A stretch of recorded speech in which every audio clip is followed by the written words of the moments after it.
Hey everybody, my name is Marcus, and in this video I'll show a simple way how you can edit footer in Suarespace.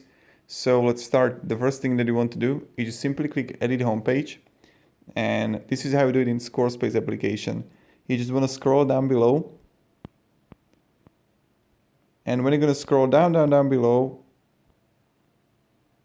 there will appear this button edit footer, so we want to click on it, and then you can simply edit a page here, or you can simply click here and do whatever you want, right? So you can even go here and click on this subscribe that I got here,